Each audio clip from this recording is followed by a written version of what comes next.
if you, yes. How about the Holocaust? Wasn't there a lot of victims in the Holocaust? There's a book written by Neil Donald Walsh, who was a friend of mine in Oregon. He wrote a book called Conversations with God. He was very down and out in his life. His life had fallen apart. At one point, he was eating food out of a dumpster in Oregon, in Ashland, Oregon. And then he, in his despair, most of us seek higher guidance when we're in despair. You know, when it's really gotten tough, then we ask God to help us. Otherwise, we'll let ego take care of everything. And in his despair, he asked for guidance. And he just got this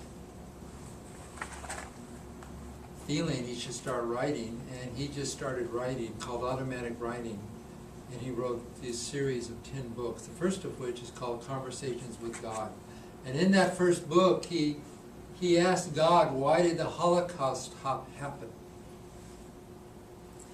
And God explains it. And I don't know that I can fully summarize the explanation, but what I remember is that mankind is one consciousness on this earth. The time has come for, it's always been one mind, one God, one truth. But the illusion that we maintain for most of it is the separation based on individual ego consciousness. Ego consciousness is always based upon separation and fear. It's me versus them.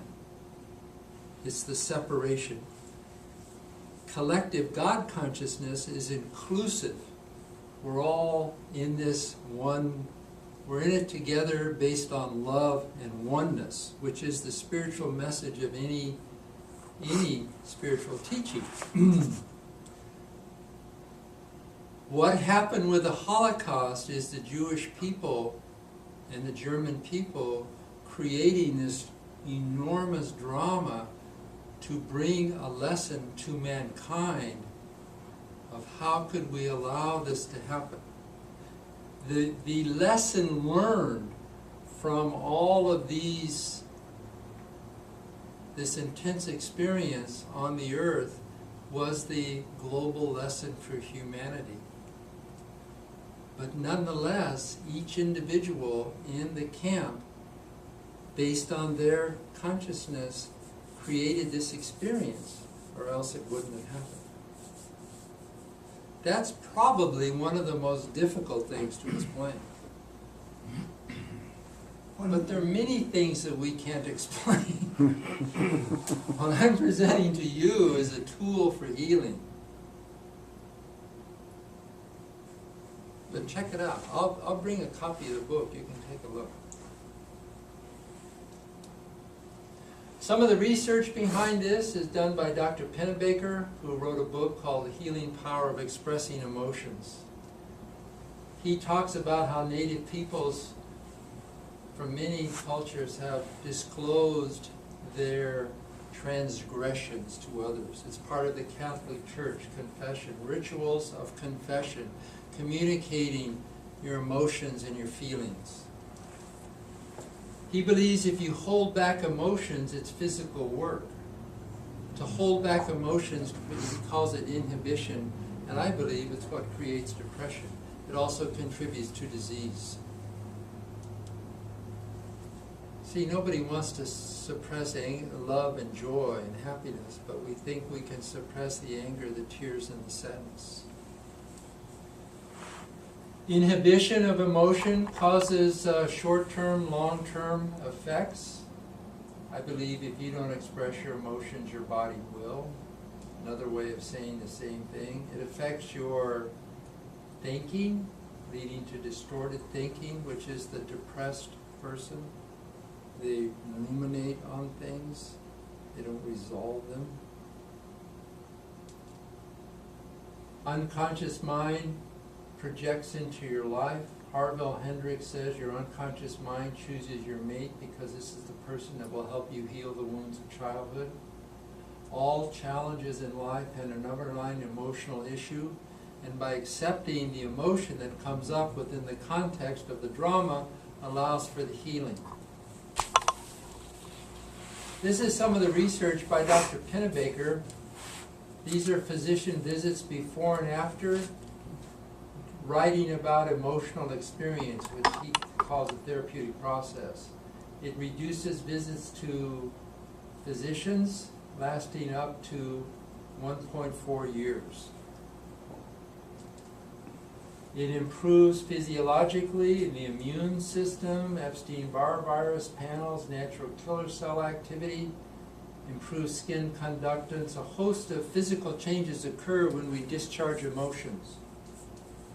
And by discharging emotions, writing about emotional experience as a therapeutic process, it improves grade point average, increases the chance for gaining work. The biggest example of this, I've given the example before, was a large number of people laid off from a high-tech computer firm in Houston, Texas. Half of them wrote about all their anger, all their fear, all their frustration, all the betrayal, all the emotions. The other half wrote about something uneventful in their life. And the group that discharged the emotions found work 50% faster than the group that didn't. This is published in a journal on psychic trauma. People who have experienced traumatic events have higher rates than the general population of a wide range of serious and life-threatening illnesses, including cardiovascular disease, diabetes, gastrointestinal disorders, and cancer. Prior trauma primes the inflammatory response system so that it reacts rapidly to subsequent life stressors.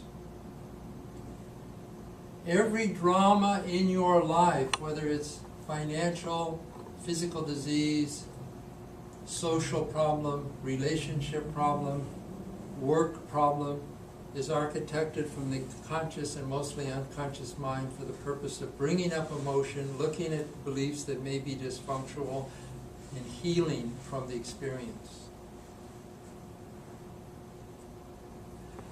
One of my teachers said the primary feature of the Christ consciousness or the enlightened consciousness is the ability to see a higher sighting of divinity within every experience. Buddha or Christ or an enlightened being would look at the Holocaust and certainly would have compassion for the suffering, but then would see the higher sighting of divinity in that experience. Just like the person who's murdered or the 3-year-old who dies of cancer, they would see the higher sighting of divinity, the healing that occurred in the family, or the healing that occurred in the family of mankind on the earth.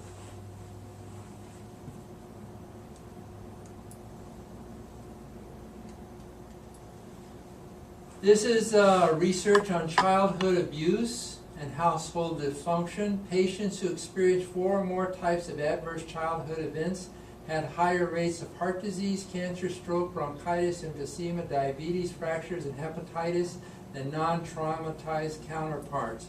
Either you express your emotions or your body will.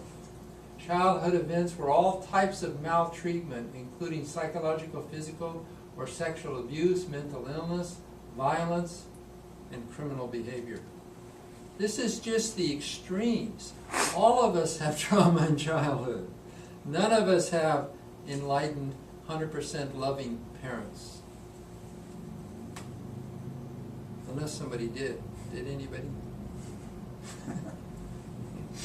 But you can have pretty good parents, and our decisions about things, because we're not really prepared to logically think stuff through, we can come up with a decision in our mind that's traumatic when in fact the event, if we were older, wouldn't be traumatic at all. Well, it's difficult to recall the details of what happened in those first 7 or 8 years. Right. A lot of this occurs during that time. Right. I have patients who were adopted. I've seen the patterns there. And in the setting of adoption, no matter how wonderful the new parents are,